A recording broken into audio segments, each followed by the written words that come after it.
Hello, chaps. Rich, how was your week of tinkering been?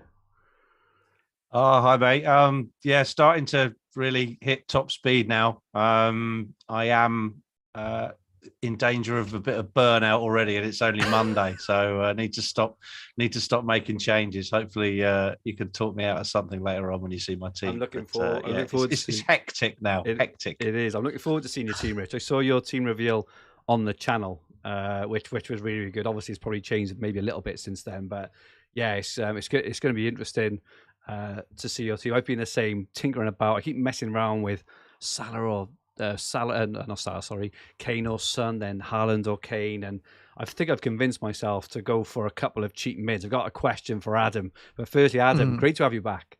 How was your good to summer? be back. How was your summer? It was going well until last week when I dislocated my toe playing football. So yeah, that was a bit painful, but yeah, apart from that, How, all good. how did you do that? Were you going in for a tackle, or were you So like I watching, was peeling the oranges on the now side? like Or I went in for a challenge. I thought I was going to get the ball. I was about a second too late. Went about 10 foot in the air and landed on my big toe. oh, So flipping it heck? was game over. Ugh. But never mind. On the recovery trail. So yeah, that was fun. I had a kind of slight incident when I was on holiday in Turkey at the start of the summer as well. I went for a massage. I haven't had many, but I went for like a Turkish bath Yeah, yeah, um, yeah.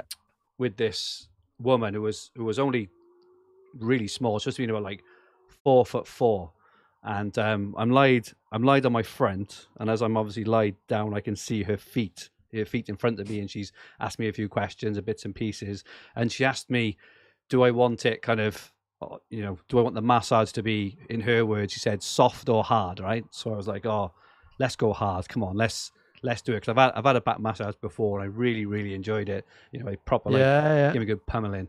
Anyway, before I knew it, her feet Hard and pummeling hard. doesn't Well, sound well, great there with we this go. story, does But it? her feet had left the ground, and she'd Yeah. actually jumped up like 6 foot and jumped on my back and was Oh, walking up and down my back and giving my back a good hammering. And I've got a bit of a dodgy shoulder. I heard it a few years ago, and she noticed it and she said, "Oh, shall I, like, stand all over your shoulder?" I said, "Yeah, yeah, yeah, go on." So she's wading all over my shoulder, and it was clicking and making all sorts of noises, and it felt like really good at the time. But I went out to the pool then to play water polo, as you do with your dads on, as you're a dad on holiday, yeah, you yeah, go out and yeah. play water polo. And as I was playing, I'm playing along, and then I go to like turn quickly, and my right arm, like obviously starting at my shoulder, just stayed where it was, and my whole body Oh, turned. So she clearly done something, and my arm sort of, I don't know if I would say popped out, but it definitely did something, and I had to move my whole body right around the other way, and it's been hurting ever since. So yeah, my story, our dual stories of potential dislocation there, Adam, over the summer, but yeah, bloody hurt. oh Um, no. and people in the chat are asking all things, around best midfield options, whatever else. Aren't they more interested in our stories of Do you know woe and what? It's a bit dislocation? I don't know. there's been no empathy or sympathy, has No, there? No, there aren't. nothing. It's like, I'm just all people want to know about is Leon Yeah. Bailey and Little Neto and Leon, all those yeah. things. Leon Bailey. Yeah. Talking of Leon Bailey, Adam, are you Yeah. rearing to get back to FPL? How is your, what are you Yeah. thinking I've about the game and stuff?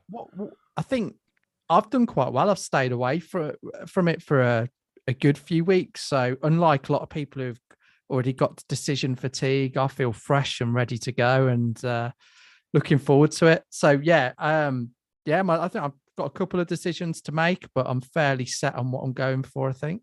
Awesome. And what do you think of the game? In terms of unlimited transfers over the World Cup, and the pricing and stuff. Any kind of key sort of early takeaways? So, yeah, I mean, I'd like to have seen some different ways of scoring points or to spice it up or a few different chips, but I think it's what I expected. I think the pricing was a nice surprise, and I think a few of the players are coming a little bit cheaper than we anticipated. And you can get a team, but I don't think it makes it any easier or harder because everyone's playing with the same pool of players. Maybe some more options available this year. So yeah, it's good. Look, I'm really looking forward to it, and I can't wait for the season to start on Friday. Agreed. I think we said last week, didn't we, Rich, that this this season's, has been the most eagerly anticipated one for a long time. Alif says, if you lost your arm in a shark attack, then maybe some sympathy. Some sympathy. Shayna won. Gary Anderson, FPL and darts whiz. Rich, you still being compared to Gary Anderson. The weekly Gary Anderson show. And there was lots of comments in the chat about they're not showing where the story is going. A bit of a boring end, I suppose, but yeah, dual dislocation out there, flipping heck. I know, yeah, exactly. Okay. Before we kick off, our new My Team feature is now live to use on fantasyfootballhub.co.uk. If you haven't used it yet, you have to use it. It's the best FPL tool you will ever use. Go and use it. You can click down below and start using it for yourself. It helps you pick, plan, and optimize your FPL team. After Game Week 1, it will also include live rank, price changes, and optimize suggested transfers that will help you win your mini league. If that's not enough, our brand new app is out this week. It is out. It will be out in the coming days. Brand new app. There's never been a better time to join the hub. 50% off until the deadline. Make sure you do it. And to top it all off, we're that confident if after using our features every game week, if you don't win your mini league, we will give you your money back. The link is in the description below. You will not regret it. Good evening to the chat. Stephen Moore, Maka, Nick Pasquet, Shane, Janny, Hector, Todd, Just a Dad posting stuff, Sean Riley, MRF, Sahil, FPL Finding Glory, FPL River, FPL SWAT. Great to have you all with us. So for the new season, we have a new weekly agenda. It's not massively different, but one which we hope will be concise and entertaining. Starting with Rich's hot topic of the week. We will then follow this with Adam's stat. We do need better names for these sections, so we're going to pull that out. Bit of a competition. Think of it. We need a better name for Adam's stats and Rich's hot topic. We will use them, and this will be followed by Fergie's punt, which we're not sure whether we're going to call Fergie is a punt yet or not. We're going to have to think about that one. As everyone knows, I'm famed for my brilliant punts on players such as Adama Traore, Ferran Torres, and all the other mugs which I've tipped over the years. But each week, what I'm going to do is pick one player under 5% owned, and he must return that week. If they don't, Fantasy Football Hub will give £10 to charity at the end of the season for every pick that doesn't return. So I'd better pick well, and Will is saying, please pick a good player. I have got an absolute beauty for you later. We will continue assessing the best captain for each week, sharing our teams. We've got our FPL Game Week 1 drafts to share with you a little bit later. And we will also continue the weekly top FPL point scorer. We'll win one of our quite wonderful FFH mugs. From next week, we'll also welcome violin moments of the week. So we want you every week to send in your violin moments. We will share the best ones and our usual dreaded Game Week reviews as we pick apart each other's team's performances. So let's get into it. Rich, and what are we talking about this week as the hot topic? Okay, well, obviously there's unlimited content out there about what our team should look like for Game Week 1. So that's not the hot topic this week. That we will obviously cover that later in the show. But as we go into a new season, we're going to have just a short reflection session amongst the three of us. Obviously, last season was a season like no other, and we will have all hopefully learned something from that. And so I just thought we'd do a short stop, start, continue exercise. It's a little bit more forward looking than perhaps a complete retrospective or a complete lessons learned. And also just a little bit, hopefully a bit of humor in there as well, just to talk about how we're going to play differently perhaps going forward. So I don't know if you've got the slide up, Fergie, but I don't mind going first just to set the scene. I think for me, one of the things I need to try and do for my own sanity and for my own time is to really reduce the amount of noise that I'm exposed to on a weekly basis. I am going to try and control the amount I look at social media, particularly during the actual execution of the game week itself. I enjoy watching football.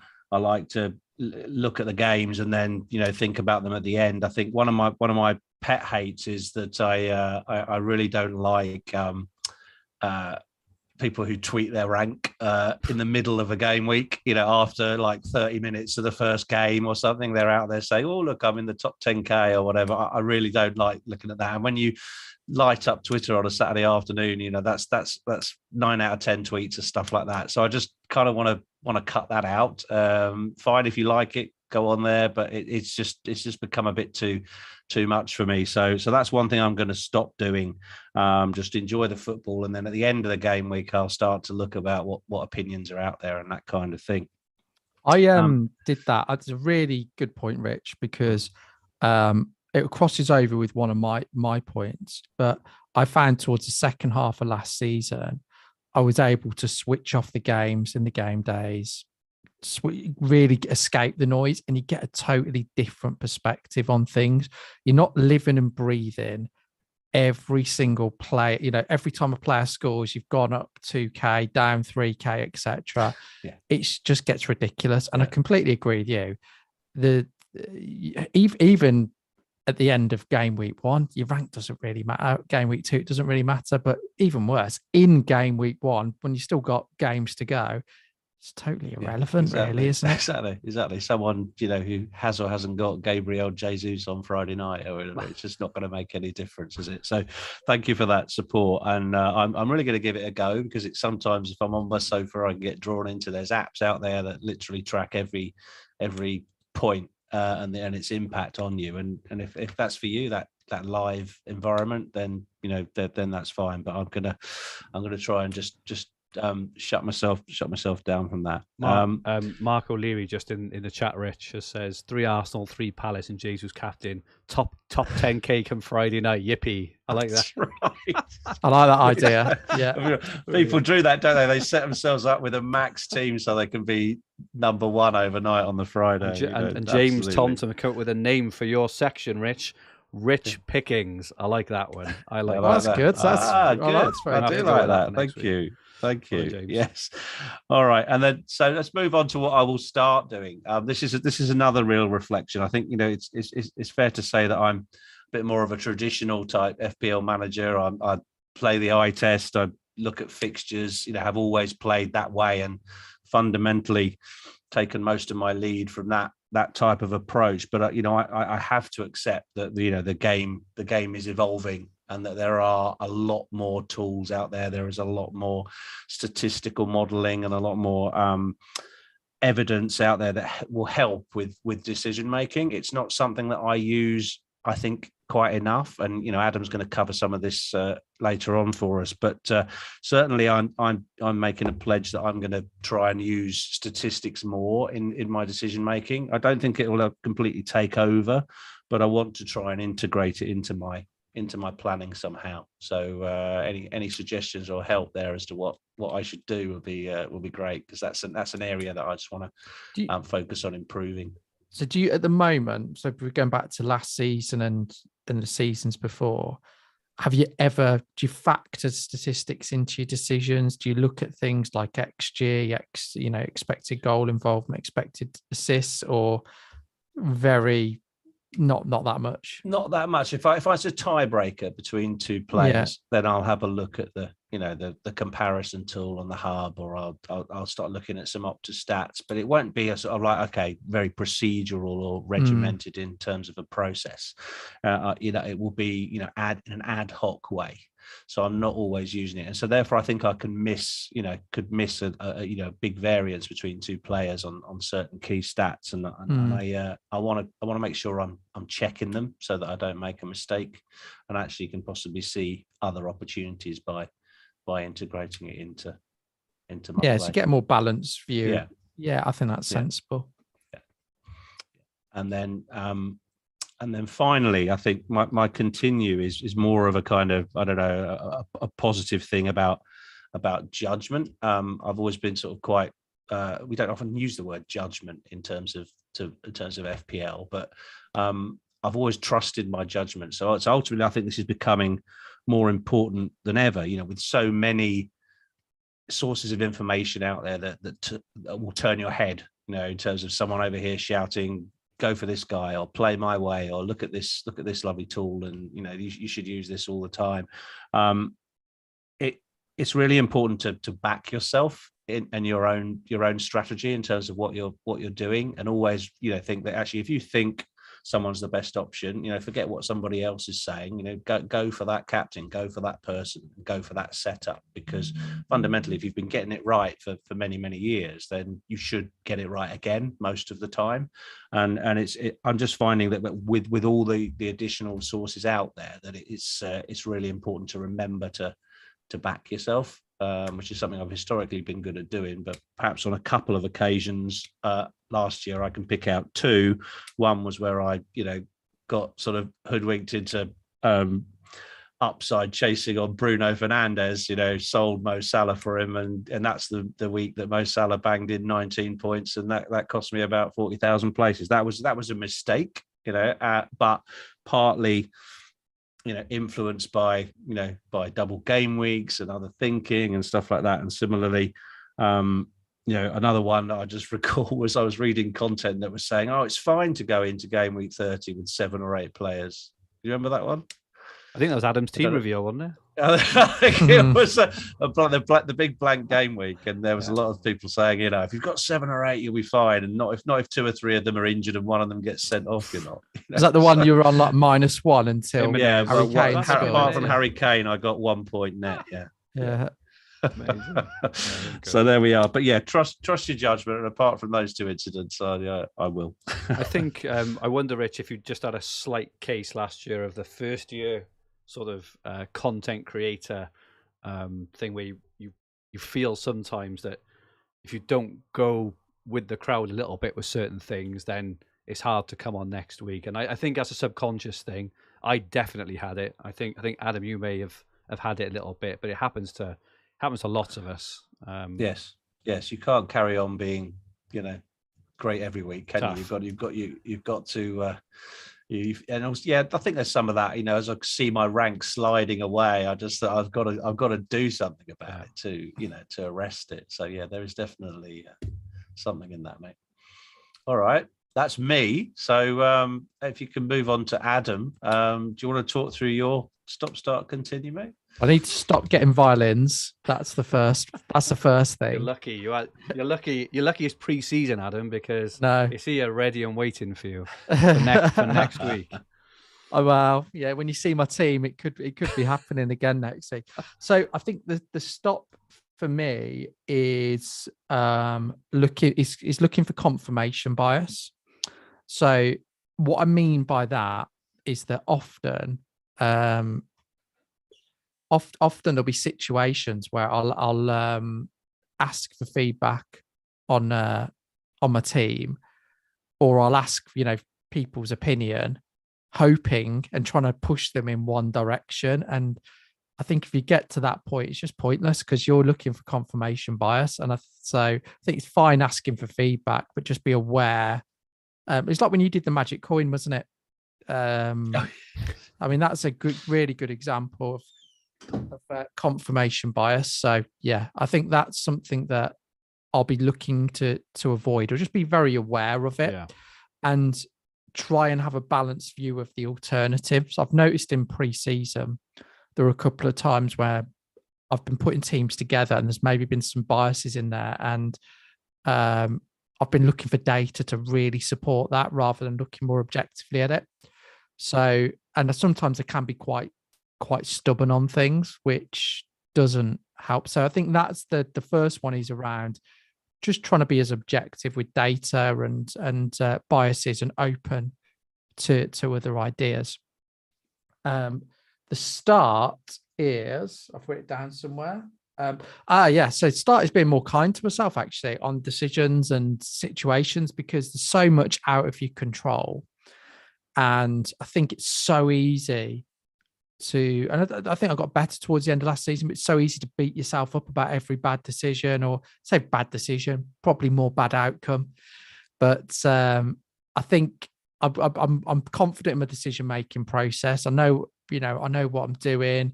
There was times last year that the outcomes went really badly wrong, but then there was equally times last year where things went really well. Best example of that was the Salah Bruno thing that you were talking about earlier, Rich, but then I pivoted and went to KDB, which worked well for me. So I I think that for me is just being kind for myself, and I would agree with you as well on trusting my judgment more and being confident to see that through. So there's a couple of players that I may be going without that are quite popular, but I can't. I don't want to get swayed by anybody just because of ownership or fear factors. And then the final one was, what was it? Stop start. I'll continue. Was 2. What did I put down for this? Leave you waiting for a second. I'll tell you what it wasn't. It wasn't continue to listen to Fergie's punts. It wasn't that. No. Particularly after today, when everyone hears your latest punt. So no, it was continue to not let FPL ruin my weekend. So I got into a really good groove to the second half of the season of being able to really enjoy the game weeks. And I've cared about my FPL score, but I was able to manage it in a way where it didn't impact my emotions at all. And I want to just continue that. It was much more fun. So I want to continue that this season. It also, in my opinion, leads to better decision making. So I think if I can get through the season where I'm not, I found, and you said exactly that this was your first point, is when you're checking the live ranks every 2 seconds, you're checking Twitter for score updates, you're watching back-to-back games constantly and having no break and not spending time with the family and doing other things. I think it's really intense, and it can really make or break your weekend, how the scores Especially go. if it doesn't go well, it's a real downer, isn't it? Yeah, exactly. And I think so. I do. I'm going to continue to watch some of the games, probably not all of them, and I'm just going to try and enjoy my weekend. And if FPL goes great, fantastic, but it's not going to make or break my evenings, my weekends, etc. Because I think that when it gets to that point, you need to take a step back. Yeah. Good stuff, Adam. Thank you. Fergie, I don't think you've got a slide, but you're going to verbalise your three, I think. Good, yeah. So yeah, I think I'm going to try and I say stop. The problem with me is I enjoy the hype, and I enjoy the. You're a hype man. I enjoy the energy, and I enjoy the chaos, and I enjoy the Twitter meltdowns and all that stuff. So, especially the first half of the season, I was involved in quite a lot of, Twitter spaces and all this kind of stuff where people just talk FPL over, but it's very, it's talked about in kind of a fun way, in terms of, we're just talking and talking. But obviously when you're talking and talking and talking and talking and listening and talking night after night, whatever else, it can become very, very all consuming, and your own sort of ideas and thoughts, which a few years ago, before I became pretty active, in the community, I used to be able to pick out players in isolation, that, obviously some worked and some didn't. But an example was I picked out Doherty, actually. Remember his first season at Wolves? Yeah. I picked him out in Gameweek 2 just from eye test and stats. I was like, oh, and in Gameweek 3, I think he got like a 15-pointer. And at that point, he was under 1% owned. But I jumped on him early because I was away from the noise, because he wasn't in the noise because no one was talking about him. I've struggled to pick up those sorts of players recently because you're just all consumed by what's in front of you. So I'm going to try and stop getting so kind of, consumed with the hype, and try and really take a step back again and try and find a few of those players which, I bring into my team early, ahead of the curve, which I used to be able to do. I've struggled the last 2 or 3 seasons, but hopefully my punts will help me with that one or not. I think what I'm going to start doing. I didn't actually watch much football last season.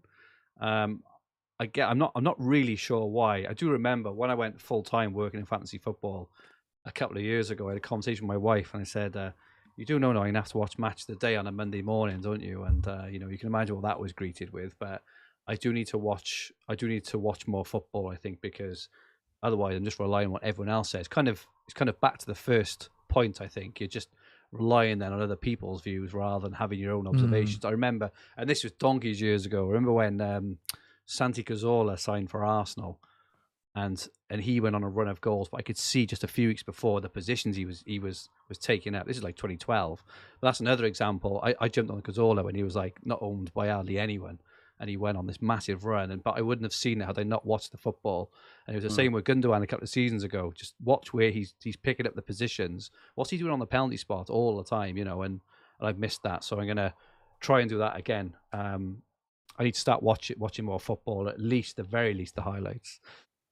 I think what I'm going to continue doing. I think I did this well last year. It was a resolution I made to myself at the start of the year, and I think I did it well. And I think I'm going to keep on doing it this year. Is to not get consumed by the chips, because I have done that in previous years, and they have dictated my play. And I didn't do it last year, and I had pretty decent outcomes with the chips.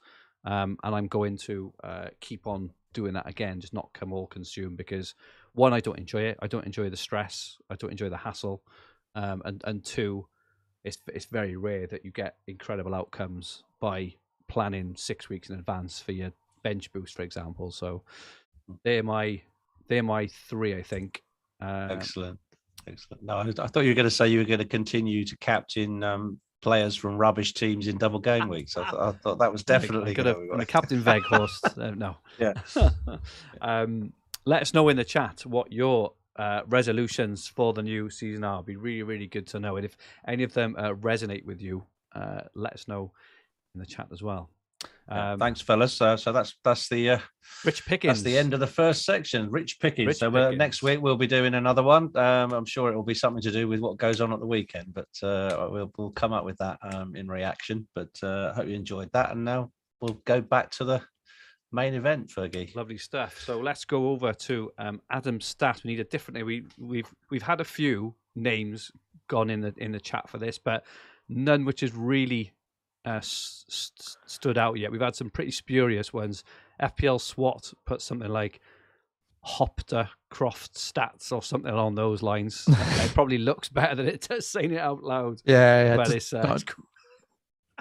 quite tough. But anyway, Adam, what have you got for us this week? Well, like I said, I've come into this fairly fresh, so I've not listened to too much, but there were a couple of things that struck me about. Firstly, goalkeepers.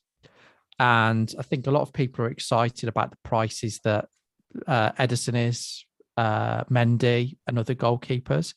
But the thing that really interested me with Edison in particular and Mendy were the number of bonus points that they got in the last few seasons. So Edison's bonus points for the whole season last season, he got 4. The season before that was 3, and the season before that was 2. So you're pretty much putting yourself in a 2 or 6 situation. Mendy last season got 3 bonus points, and Raya, who's another popular one, got 5, which that surprised me. I thought, particularly with his BPS, he might have been quite higher. So effectively, almost 50% of the game are picking goalkeepers, which from a bonus perspective have got quite a low ceiling. So that was the first thing that stuck out. Next one, I thought fairly obvious one to look at is, I'll get this out of the way quickly. I may have said Salah isn't essential. Whilst I don't think he's essential, one thing is clear. He starts the season well. And so the last 3 seasons, first 6 game weeks, he's got 50 points or more. So I think that, and I expect the same thing to happen again. So that was interesting. And I think we're going to go on to the third thing that I thought was really interesting is when you look at expected points in if you go into the hub members area, go into the opt stats and look at expected points for the last quarter of the season. So I've looked at midfielders first, because a lot of people are talking about his 8 million players. Obviously, Salah's getting mentioned, Mount's getting mentioned, etc. But when you do this, a couple of players really stand out if you do it by appearance. The top is Son by some distance with 7.1. But the next 2 really intrigued me because I've not hardly seen them in any teams. Zaha, who's actually had a really good pre-season, tough fixtures, but I think in the past he's shown he can score versus most teams. And then the next one, he got a hat trick the weekend. He has been a Fergie's punt before. He has been a Fergie's punt. He has been Trossard, and I'm interested in Trossard. I think he's a good price. I think Brighton have got okay fixtures, and I actually do think he's gone up a level. I think he's taken. So I think he's now at 6.5. I think he could offer some decent value. Other players who are of interest: De Bruyne's fourth, Sterling's in there. Quite an awkward price point. I know a lot of going Mount over him, but he could do well. And then you've also got Eriksen in there as well. So how could he do with his move to United? So I thought it was interesting looking at that. If you do similar for defenders, what it does tell you for that is, again, the last quarter of the season is that the Spurs wing backs absolutely dominated. So I think there were two in the top five. So Sessegnon and Emerson, top six. Yep. But then it's all the usual suspects. So potentially big at the back could be an option. So that, a few things to think over. Interesting that my draft is basically that top 5 or 6 in terms of my team. At the moment, I'm on a double of Doherty and Perisic because, again, watching Spurs at the end of last season. Well, sorry, when Doherty was fit especially, I don't understand the thing of why people think he's automatically lost his place, because the reason he lost his place is if you remember, Doherty was almost got to essential pick status around game week 31, 32, and then he got injured. Kicked to death in a Villa game, didn't he? and then he got injured. But he's absolutely scary. It was Villa, wasn't it? It was Villa. Yeah. He was sensational, and then he got injured. I know they signed Spence, but if you look at the comments and what's been going on in pre-season, I don't believe that. I can't see anything but Doherty starting in game week 1. And for 5 million, I think that's an incredible price. It's also an easy move off to Zinchenko, or someone like that. And Perisic, maybe kind of minutes wise, but the way that Conte plays those wing backs, they're almost playing as wingers, as in not defenders. I think they're incredible. To have both of them for 10.5 million, I think is unbelievable. They're a top team with a top manager. 2 out of the 3 fixtures are at home to start off with. I'm amazed I haven't seen them in more drafts. That's my take. What are you, Rich, on the Spurs fullbacks? Yeah, I would certainly after the Roma fixture, I didn't see that game.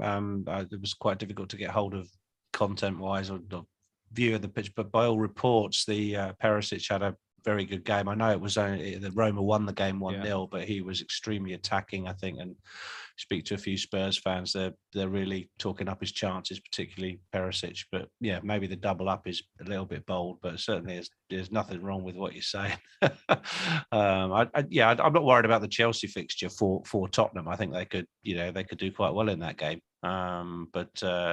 It is quite notable that a lot of the teams do have 2 away games. The teams we're picking from have 2 away games early, but Spurs actually do have 2 nice home games in the first 3. So you can have a look, but possibly just from game week 3, jump on Spurs assets if you're not worried about them from the first week. Perisic is an easy downgrade from one of the other premiums if he establishes himself. So I do like Perisic, and he's in my draft at the moment. So can I ask you, Adam, about the midfielders? So we've highlighted Zaha and Trossard here, who, in the community, they'd probably be classed as trolls for one reason or another, because they're always seem to do well statistically and no one can get on them at the right time. I'm assuming neither are in your team, but why is that? Why aren't they in your team if it points to them? I think the fixtures are tough for Zaha. Other than that, I would consider him. Trossard I haven't ruled out. So it basically comes down to, I'm trying to think if I've got this right. So it comes down to Trossard and Cancelo, Trossard and Cancelo, or Mount and James. I can't remember That doesn't sound right, but I have considered Trossard in for Mounts. No, so it might be Perisic. It's Perisic, isn't it? So that would work money wise. So I haven't ruled out Trossard yet.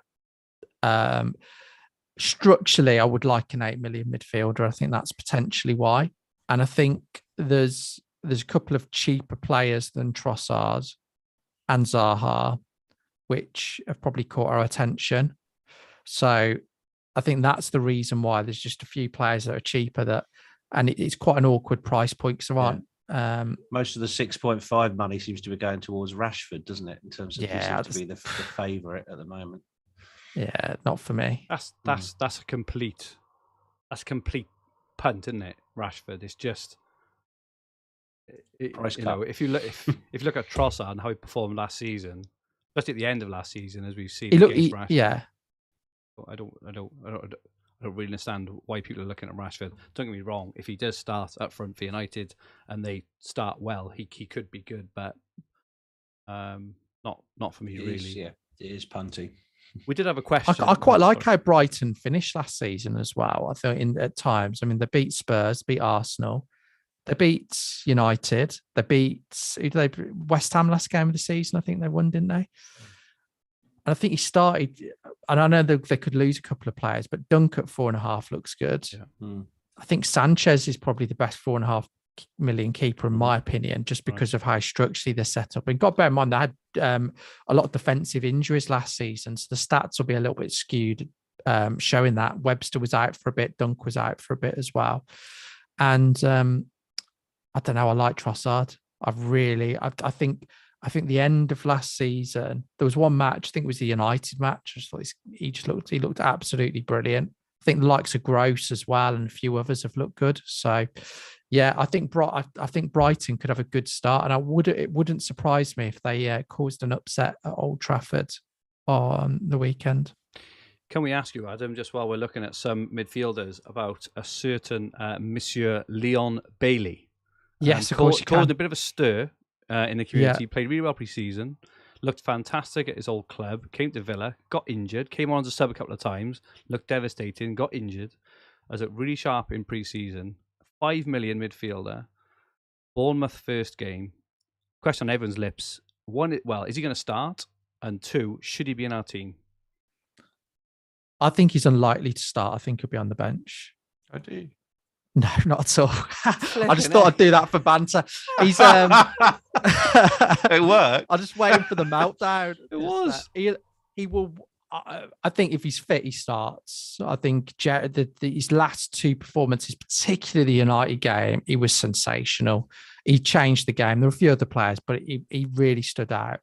I think the reason Gerrard likes him is we've got Watkins or Rings, but particularly Watkins to stretch defences and press and work hard. Buendia and Coutinho are too similar. So the great thing with Bailey, he's direct. He can run at people. He can cut in. He can go. So I think he gives us an extra dimension, and I think that's what Gerrard likes. His big problem with last season is he couldn't stay fit. He didn't have a proper pre-season, and he's had a proper pre-season this time. So as long as he can stay fit, and I think a lot of the injuries were caused about him trying too hard. I was at the Everton game, which is our second game this season, and he came on for about 15 minutes and went off injured. And he was in that 15 minutes, he was sensational. He was like electric to the extent. I'm like, Jack, who's this player we got? He was that good. I mean, his delivery. I'd love to see him on set pieces for Villa. That would be. I mean, he set up Callum Chambers' goal against United. His delivery from set pieces is excellent. 5 million is an absolute bargain. Now, who's he keeping out of the team? Well, effectively, we were going 4-3-2, 4-3-1-2 at the times where he's playing Watkins and Ings together. I don't think he wants to do that, and I think it was more from injuries and the fact that we were just struggling to score. So the reality is he isn't going to play 90 every game. He will be, with 5 subs, he's going to get rotated. He's going to get, he might come off if it's 0-0 versus Bournemouth with 20 minutes to go. It's quite possibly go and put Ings and Buendia on. That's possible. But I think at 5 million, I've got to go for him because being at the games, what I hate with more than anything is when everybody owns Villa assets, and you get sort of those conflicting emotions. But he's so exciting. He's lightning quick. I mean, it just different levels. So yeah, I think it's hard, and he's so skillful. So for me, 5 million. Good enabler. He's just and we're struggling to score goals, but he the last couple of games he's been the one that's been doing the work. And against Rennes, he had a couple of other chances which on another day could have scored. So yeah, I can't think of my only concerns with him were fitness, but I mean there'll be uproar if he doesn't start on Saturday. Superb. Thank you, Adam. Let's have a look at captaincy, and then it's probably best if we move on to our drafts, because we've got a lot of questions around, Haaland or Kane. Is it best to go big at the back? But it's probably best to chat to our teams and our thoughts, and then we can kind of ask those questions as we go along. But firstly, let's have a look at the best captain for game week 1. This is interesting because if you look at the hub predictor in terms of points, it predicts Son top 9.2, Kane second 8.9, Salah 8.3. If you look at odds checker, so if you look at the bookies, what the bookies say for anytime goal scorers, Kane 3 to 4, Son 10 to 11, and then Salah odds against 11 to 10. So the two Spurs boys are odds on. Salah's odds against. If you look at the polls, who is the best FPL captain for game week 1? Salah is top by an absolute mile.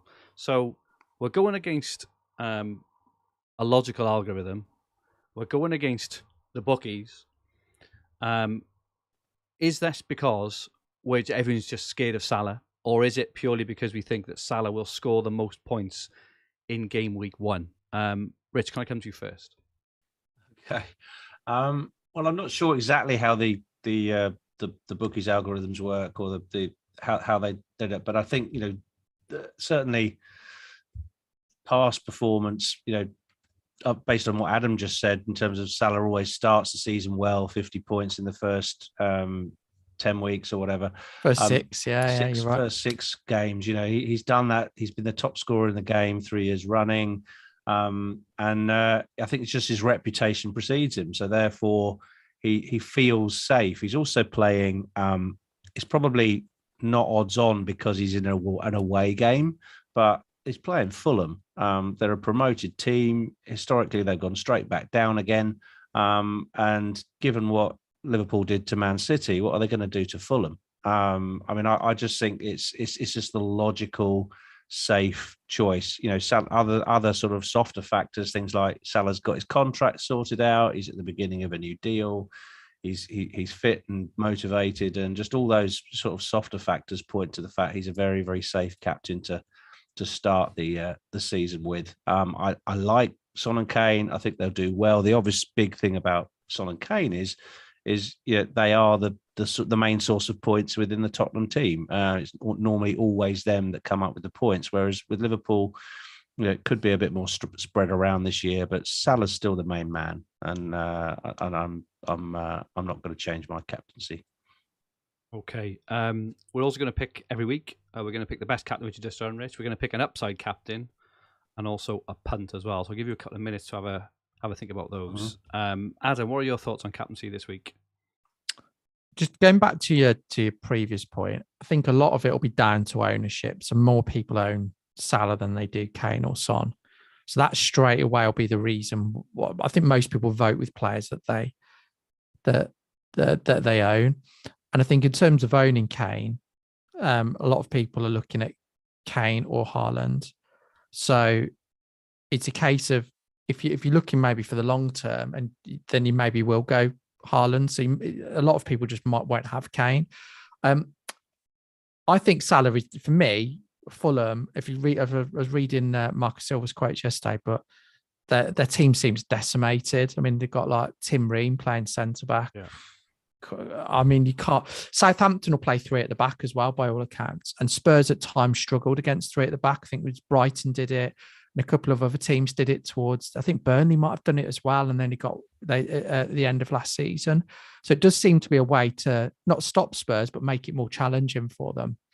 So, for me, you have to go for Liverpool because Fulham are terrible, absolutely well, that's unfair to say, but I think based on where their squad's at the moment and a couple of the pre-seasons have been shipping goals. So I think for me, Salah. I think Darwin Nunes is interesting. He is interesting. If he starts, I think he will start. And I mean, again, I think he's an option. I really do. Maybe I should have saved him for the upside. He was going to be your upside pick, yeah? Yeah. Edit that out. We'll go back to that. Yeah, no. I think that's fair. We can't edit Adam as we are live, so we won't be editing. I think I'll be going with Salah because of the reasons you've said. I do agree with the reasons, everything you've said. Also in the chat said Salah looked very, very sharp at the weekend. You know, playing Man City, goal and assist, and I know it was a penalty, but that is one of the advantages of Salah, right? Is that, you know, he is on penalties and a soft assist for Trent, but that's just Salah, right? So I think the equivalent to that would have been like a 13-pointer in FPL against Man City at a neutral venue. I mean, if he can do that against Man City, what can he do against Fulham? However, I do think that Spurs, I've been trying to find a way all summer of getting Son and Kane and Salah in my team for Game Week 1 because I do think there's the chance that Spurs obliterate Southampton in Game Week 1. You know, we could see, I don't know, 2 goals for Kane, a goal and 2 assists for Son, for example. You know, I think that if we try and be a bit too smart and go for Salah and Haaland thinking ahead to Game Week 2, we could be 20, 25 points behind a lot of managers who do that. So I have been trying, but I just think it's a bit too short term in thinking. Even though I do think Spurs are going to have a great season, and I've put money on them to win the league at massive odds. Not that, you know, I'd be surprised if they won the league, but I think the odds are too big. Is that your punt? Is it for the week? They were 14-1. No, I fancy Spurs to have a fantastic season. I think if you look at Liverpool and Man City, their personnel and systems are going to change. They have to change. Spurs and same for Chelsea. So Spurs are the only team that are going to keep basically everything the same, but they've added depth to that as well. So this is why I'm quite confident Spurs are going to have a really good season. But yeah, in terms of my upside shout, I go for Son, a little bit boring, but I will. And in terms of my punt, I do think that Callum Wilson against Forest could have a good day. So I would, if you're looking for a punt, couple of goals, someone who could maybe score a brace, I go for Callum Wilson at home to Forest personally. Anything else, guys, on captaincy at all? No. Before we shifty along? Easy one this week. Let's get on to your hard team. one next week. The easy one this week. Let's get on to your team, Rich. So this is Rich's team. It's been rated at 98% on the My Team tool. Absolutely fantastic rating there, Rich. That's higher than the YouTube video. It is. Top of the table it's gone up because the expected minutes has changed. 98% team rating, 91% game week rating. Run us through your Game Week 1 squad and tell us your dilemmas. Okay. Right. So as I've seen I've looked at a lot of teams the last couple of days, and we do seem as a community to be trending towards a kind of 5-3-2 or a 5-4-1 type setup. You know, they're definitely this sort of inverted Christmas tree type shape seems to be quite popular at the moment. It's mainly because I think there's so much value in the defense and so many routes to points that the premium defenders are just sticking out as better value than the same priced midfielders. So my team has kind of morphed into that direction. I think the emergence of Perisic as having got, close to I don't know exactly how many minutes he got, but he got, certainly 60, 70 minutes at the weekend, and it looks fine and, very positive. So at the moment he's come in along with Robertson after the Community Shield. I took Luis Diaz out of last week's draft and added Robertson in. So that means my team is a little bit weak in terms of it doesn't have that key 8 million price point that Adam mentioned, so that's clearly would be a criticism of it because it's got 3 sort of cheaper playing midfielders plus Andreas because all the money's gone on the defence. So I've got the Liverpool double up with Trent and Robertson. Cancelo's in and won't go anywhere. At the moment, I'm holding on to Reece James just because of his explosive potential. Although Chelsea have worried me slightly in pre-season. Yeah. So all 5 of my defenders are really, strong attacking potential. In the midfield, I've got the very commonly hyped up Neto and Martinelli. I think I prefer Martinelli over Saka. Just that 2 million helps fund that additional defensive strength, and I'm not sure I would go for the Arsenal triple up in attack, but I've gone for Martinelli over Saka, and we were just talking about Leon Bailey. I think the advantage with this structure is I'm actually able to bench one of Neto or Bailey. I've probably got this the wrong way round given the Bournemouth situation, but I've got Bailey in the squad along with Neto, so I've got that 5 million, 5.5 and 6 million price point covered in the midfield. And then up front, taking no chances. Kane and Jesus pretty much locked in. Kane over Haaland for me, just based on the, his reputation, his 90-minute sort of reputation and also his pre-season form. So yeah, pretty happy with it as a setup, although I think there's a chance I revert to a 4-4-2 by Friday. That's certainly on my mind. I'll probably bottle out due to the amount of funding that's in the defence. Very happy to have your feedback, guys. Would that be Nico Williams 4 million, and what would that mean in terms of midfield, Rich? Yeah, I've had Nico in the a lot of drafts, and do think that there's a 4 million defender that is going to play, particularly an attacking one. That it's a bit of a gift. We talked last week with Wes, didn't we? That the gift of Williams there. Not probably not going to play him in the first few fixtures, but you're missing a bit of an opportunity there to bank some money and even keep it in the bank or just bolster that midfield a bit, because there's a big gap between 6 million and anyone you want up to Salah, isn't there? It's going to be hard to get an 8, 9, 10 million pound player in without several moves, and that's the benefit of having that 8 million player where there's lots of options. So I'm just not quite comfortable with it. Does it matter, Rich, considering that an earlier wild card this year is a much more viable option than it has been in previous years due to the World Cup? So, kind of wild card in Game Week 4 or Game Week 5, just for example, really kind of attacking these early fixtures, going for a few punts like Bailey, for example, who could go either way, right? He could be absolutely, he may not even start. Alternatively, he could score 4 goals in 3 games.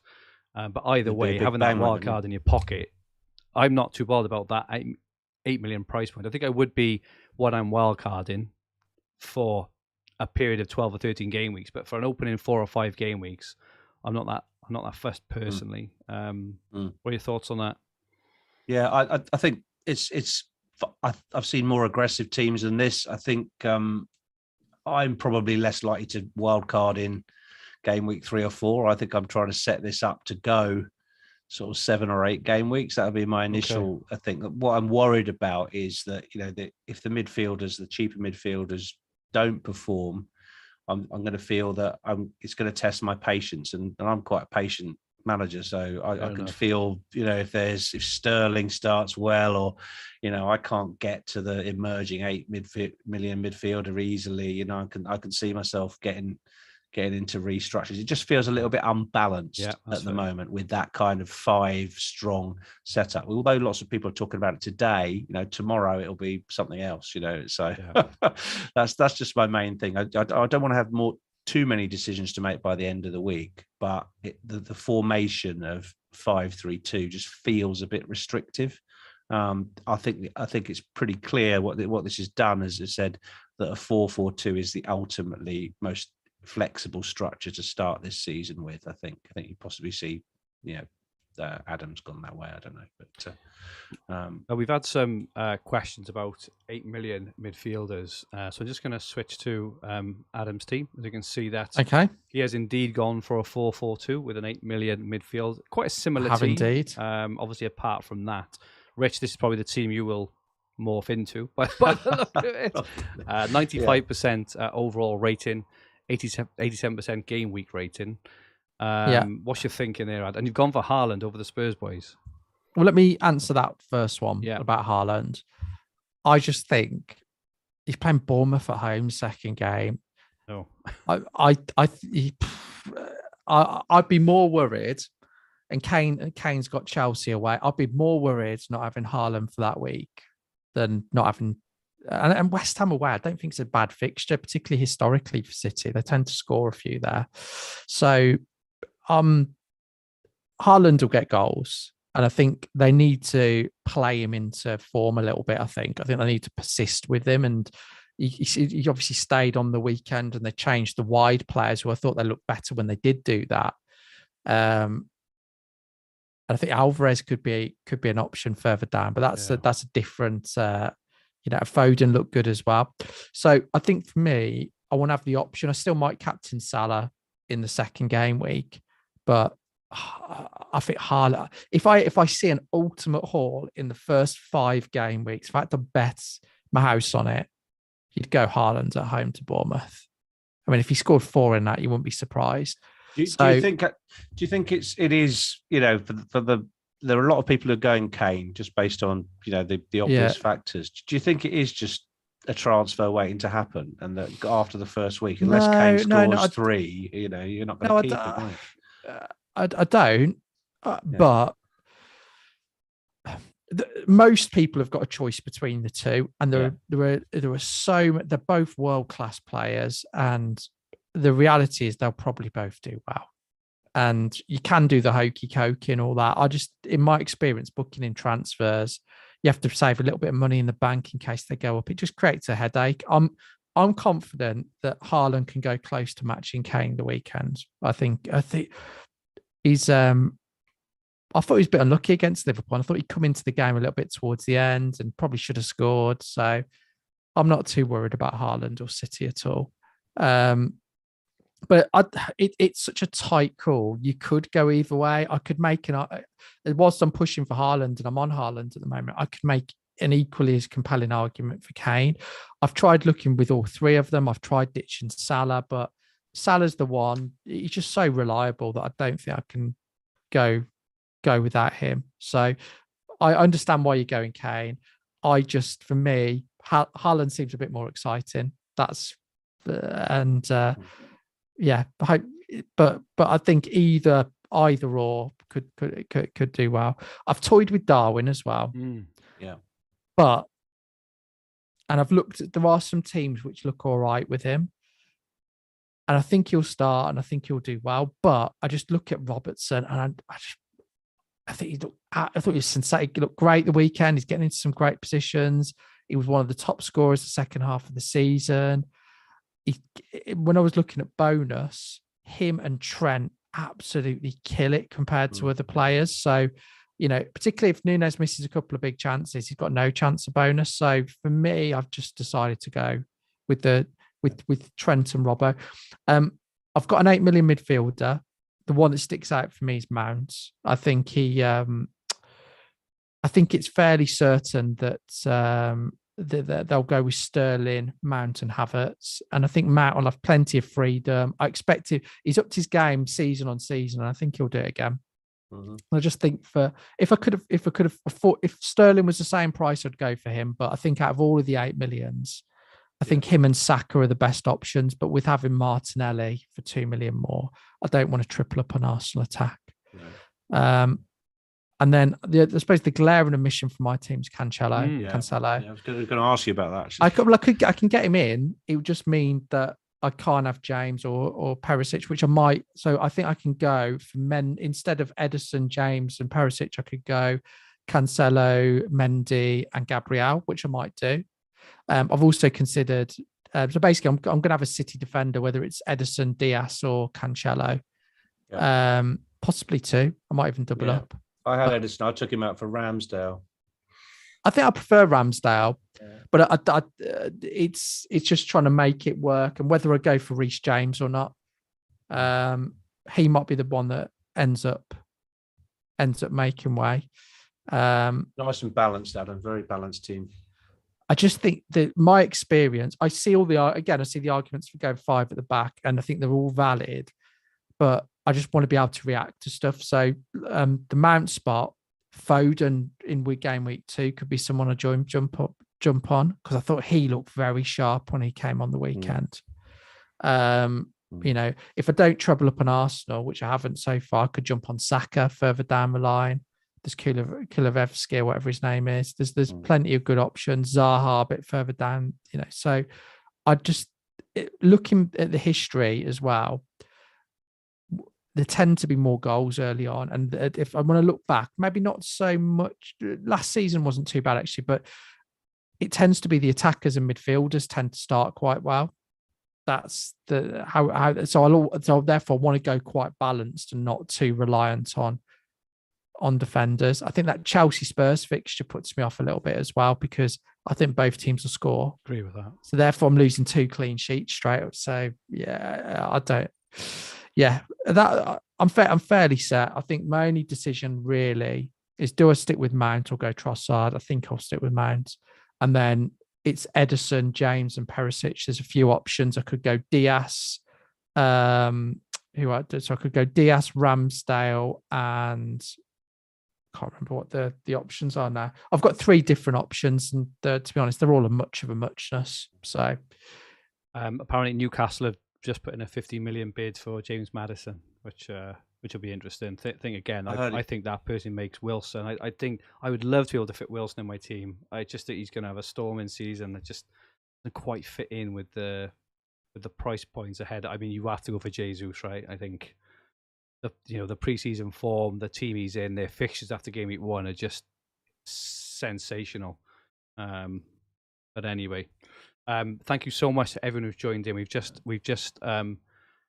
peaked at over 1,000 concurrent viewers, which is absolutely amazing. We haven't done that for a long time, so absolutely brilliant. Thank you so much. If everyone is enjoying, if they could press like, it would be much appreciated. I'm about to say press like as we move on to my team.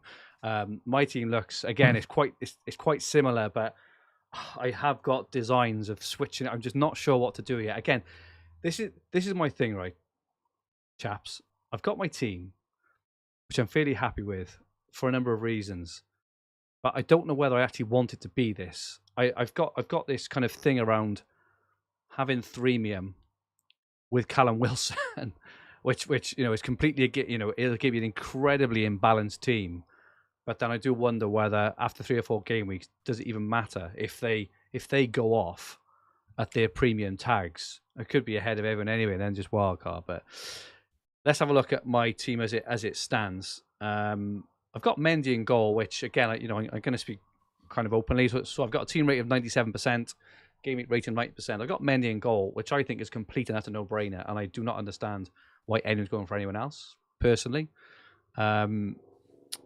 I just think for 5 million for a Chelsea keeper when we're playing 6 million for Reece James and Chilwell, well, there are viable alternatives to James and Chilwell who are cheaper and have as much upside. When Mendy at 5 million to me is just an absolute gift. Long term, obviously, long term gift, but I've got him in. Got a back 5, Trent and Robertson, obviously complete no brainers. Cancelo for me, no brainer, and I've gone for Doherty and Perisic as it stands for obviously an incredibly attacking back 5 there. A bit of a premium back 6 is probably fair to say with Mendy and that back 5. Obviously means I need to make some sacrifices elsewhere, but it's not bad. So Salah captain, Bailey to start, and Martinelli, and then Kane and Jesus. And at the moment on my bench, I've got Balcom in goal, but that will become Ward. It sounds like Schmeichel will be leaving Leicester, so we could have a starting 4 million keeper at Leicester, which may be interesting. Ward for Leicester, which could mean that if someone's looking to save more funds, they could potentially stick in Ward as a 4 million start if it pans out like that. Got Neto first on my bench. I've got Andreas Pereira and Greenwood. I've also got 1 million in the bank as well here. So I could, quite easily upgrade Doherty to Chelsea defender if I really wanted to, or, we kind of talked about maybe Neto to Trossard. That would be a nice upgrade, wouldn't it? But I'm quite happy with this team. But I do feel, I think part of the reason why I want Doherty and Perisic, I do feel that Spurs are going to go off in that first game. I just get the feeling. I'd love Son, but I just can't have all of them, obviously. Looking ahead to game week 2, I think one thing I learned last season, I've always been very, very hit averse, always have been. But I know, Adam, you in previous years, in days gone, have actually been quite attacking with hits, and they've served you well, haven't they? I'm not early in the season, in particular. Yeah. I'm not massively averse to going Kane to Haaland in game week 2, for example, and even taking another hit and shifting out. You know, if Doherty looks like he's not going to start after game week 1, I'm not averse to shifting him on for someone else and just really shifting my team on, because I do think that there's a lot of very early upside with a lot of teams, especially because a lot of the big teams have got really good fixtures. So they're my early thoughts. I would love to get a 3-room in place. I want Callum Wilson. I can't get to him because, you know, I think that Jesus looks like he's going to be superb. I think you have to have Kane or Haaland. They're obviously going to score more goals than Wilson. But yeah, that's my team as it stands. And could you go 3 up front? I'd have to have another 3. I'd have to find 2 million from summer, which would mean going down from someone like Cancelo to, you know, Walker. It could be Walker. Actually, it could be Walker. If you really fancy Callum Wilson, I like Wilson as well, and I think he's someone again going under the radar. But I think stay off the social media, pick the players that you want. I don't think there'll be much difference between the likes of Cancelo and Diaz anyway. Personally, that's my personal opinion. So, I think if you can make a few downgrades, I mean, you've got Neto and Bailey. You only need one of them. Could you go down to another 4.5 and go 4-3-3? Yeah, that would be an option. Not a bad shout. I think live a little. Callum, how buzzing would you be, right? When I won't ruin the surprise for everyone, but when a certain player runs down the wing, puts the ball over, and Callum Wilson heads the ball in the net in game week 1 against Forest for his hat trick, how buzzing are you going to be? Versus when Doherty comes off after 55 minutes. I need to make a decision now. I'm trying to help you on how I want to play my season. That's what I think you do. I know what you two guys are going to do, and I completely understand it. And it's what 99% of others are doing. And I understand it. And it's probably the right thing to do.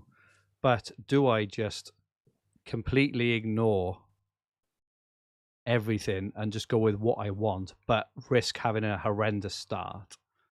Or not? And I know what your answers will be, but I know you wouldn't do it yourselves.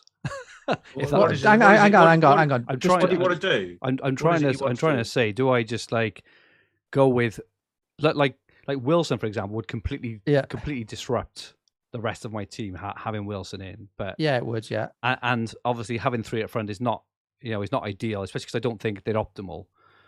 But it does mean, just kind of moving away from this sort of template, but I am happy with the template as well. I'm really torn on what to do with this. Really torn. So just go. I pick my team without looking at, without going on social media in terms of my setup. Probably what I'm missing, the likes of Cancelo, etc. So yeah, I'm fairly comfortable with where I'm at. If I had a big hunch, the only reason I didn't like Wilson, and I've seen a few people going for Trippier, is they play City and Liverpool in the first 5 game weeks. That was my only, but I still think he can score. I do as well. I think he's that good. You could talk me into it. So I think going a 4-3-3 or a 3-4-3 is a genuine option, because you've also got the likes of Darwin in the game. You've got the likes of Bamford's, got a few last night. He could go off. Mitrovic has been been scoring in pre-season. So I think I actually think this season there's loads of decent strikers. I think the strikers. For me, I think play how you want to play the game. Forget everyone else. Do what you'll enjoy, because I guarantee if Wilson starts the season well and you back your hunch, you will not get any more enjoyment than that. Versus. And it's I just think along at 500k. Yeah, just go for it. And it won't, and the team won't be that much different. So the reality is you'll be missing, let's say you took Cancelo out to afford it, but you might be able to cover City defence another way. Your team won't be that much different No, it won't. to what I could it is. I could do 5-2-3. I mean, it's a very inflexible formation, but I'm not a fan of that. But yeah, I saw one of them earlier actually. But I do want 5 at the back as well. See, isn't it? But anyway, I will have a think. But 5-2-3 is not the end. Like, if I did 5-2-3 there, the only difference, obviously, I'd have to try and find a million from here or there. But it would, in essence, I would have Callum Wilson over Leon Bailey. Now I know who I would rather have, and that's nothing against Leon Bailey. Yeah, I probably picked the wrong guy. Yeah. Callum Wilson is playing up front for a good team, number 9 on penalties, proven Premier League striker. I will deliberate with myself, but I'm very tempted. I really am. If you go 5-2-3, that basically means you got a bench of 3 holding midfielders, which is a bit tragic. That I don't think you can do that. I don't know. I'll see anyway. I'm not that bothered about it. I'm not scared of it. I'm not scared of early wildcard. I'm really not. And anyway, we will. If you're not scared of early wildcarding, you stick with your gut. Go Wilson, I think. Go. While we're talking about Newcastle, we're going to move on to Fergie is a punt. And yes. I've got someone for you. You've got to promise not to laugh. But this guy, right, has got 6 goals in pre-season and 2 assists. I was reading a couple of articles earlier, and he was saying how excited he is for the new season. The manager was saying how he's really started to come into his own. They play Nottingham Forest at home on game week 1. And the man that we are talking about is none other than 5 million, 1% owned, Miguel Almiron. Who you don't, Adam, don't do that face. I'm trying not to. That face. I've got I've got a question for you. How many goals and assists did he get last season? Well, I like to think of fantasy as being a forward-thinking game and not just resting on previous. But I believe, and I may be wrong, I believe he's only scored 1 goal in 3 years, and he had no assists last season. However, this is his time. And if Almiron starts in game week 1, then I think he could return.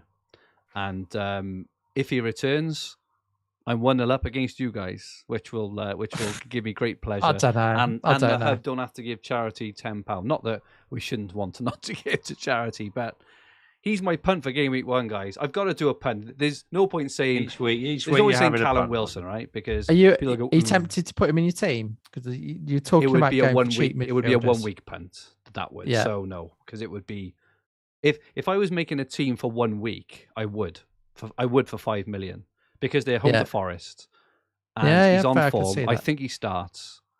FPL Gaza says so. So he's a Geordie. He's been on fire pre-season. He's playing a different role since last season. He will do well. Whereas Emma F says this has an Adama Traore vibe to it. We will see, Emma. We will see next week. Did you see the end of the season when Grealish was taking the piss out of him? What did he say? Like he said, was it Mahrez? You played like Almiron yesterday or something. That's it. Yeah, you're right. Reese Cooper says Almiron is a good week 1 shout. Forest's left back is out, and Toffolo is a better attacking winger than defender. Newcastle could have a lot of joy down the right. It's building up, guys. Almiron's going to be template before we know it. So when you said it earlier, I didn't realise that. I was thinking more of a long-term option, which was my questions. I think it's a 1 week punt. Yeah, I can see that. Yeah, it makes sense. It makes sense. But I don't know. I'm talking to myself into putting him in my team for 5 million. 5 million. Why don't you go treble Newcastle? Yeah. Wilson, Trippy. I could put Joe Linton, and he was on my punts from last week, wasn't he? Sorry, from last season. But, if you get Maddison in there, you'll have 4, won't you? This is it. Exactly. Competition time for our YouTube watchers. And for this week's competition, a chance to win one of our Fantasy Football Hub mugs. You need to like this video, press the like button, make sure you are subscribed, and then comment on who will be the top point scorer in game week 1. You have to like the stream. You have to subscribe to the channel.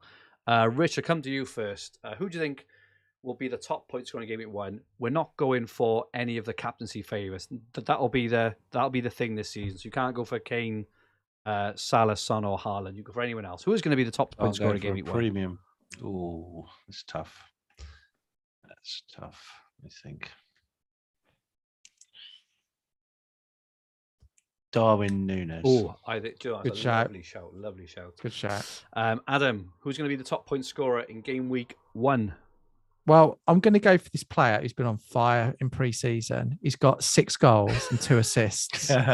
And either way, it risk, it means I'm taking he's going to be risks. in the team. I know he is. I'm going Almiron. You've taught me into it. Going Almiron. No, I'm going Callum Wilson, seriously. Callum Wilson. No, that's probably fair. A lot of people are already going for Darwin Núñez, Robertson. I think he's Trent, a great Núñez. shout. I think as well. I'm going to have him in other formats. Again, it's the price point thing, isn't it? It's the price point thing is tough. Because he's a forward. What about Fergie? And I haven't done this yet. I was going to spend an hour tonight. I'm going to look at completely going away from Kane and Haaland and that price point. And I'm going to look at having Son in midfield and Jesus and Núñez up front and see what that looks like. Yeah. The only instead of Salah, or obviously not instead of Salah? No, I still have Salah, but basically just the 2 premiums being like Son that. and Salah like that. for this to start, and then and actually have a more budget forwards with Núñez and Jesus. And you can still come down to Wilson, can't you? But basically, that's quite punty. If you think Núñez is going to start, then why not? Yeah, no, I agree. I think he's a fantastic option. The why not for me is because I desperately want Robertson. That's the why not. Don't have Trent then. You don't. Well, exactly. it's Trent and Salah and Robertson for me are probably the first 3 names on my team sheet. So this is the only reason why. Yeah, same. My pick for the week is going to be Jamie Vardy. I think great shout. Yeah, good shout. Leicester have got a good chance. He's been doing well in pre-season. Brentford, he needs to earn some bonuses now as well. Yeah, needs some goal bonuses. I like that. Some goal bonuses. Definitely needs some goal pay off the old. Pay the legal fees. Lovely stuff. Okay, thank you so much, gents, for joining me today. Been superb as usual. Rich, where can people find you? I'm on at Rich Clarke FPL on Twitter. Superb. And Adam, where can people find you? A Hopcroft 13 on Twitter. Lovely stuff. Just a reminder, our new My Team feature is now live to use yourself to pick, plan and optimize your FPL team. After Game Week 1, it will also include live rank price changes and optimized suggested transfers that will help you win your mini league. We will be using this every week in the Green Arrow as well. We'll be chatting through all this stuff every week. It's going to be an absolutely brilliant addition to the podcast. You can use it yourself for free. So go on to fantasyfootballhub.co.uk/my team and go and use it for yourself. If that's not enough, our brand new app is out this week. There's never been a better time to join the hub with 50% off until Game Week 1. So get on. Top link in the description. Join fantasyfootballhub.co.uk, the only fantasy site you need to win at FPL. And top it all off, we're that confident that if you don't win your mini league after using our features every week, we will give you your money back. Click the top link in the description below. You will not regret it. If you liked what you watched, please press the like button and remember to subscribe to the channel at the bottom right hand corner of the screen. We're undecided on whether to come back on Thursday and do a team reveal video or not. I suppose it depends how much changes in that period. If we do, we will be back on Thursday. If not, we will be back next Monday. No, we won't. Next Thursday, previewing Game Week 2. We will do a 5:30 slot from now on every Thursday, 5:30 p.m. BST every Thursday. The 3 of us, and if it's not the 3 of us, we will get standing in. Have a great Game Week 1, whatever happens to everyone, and may all your arrows be green. Goodbye for now.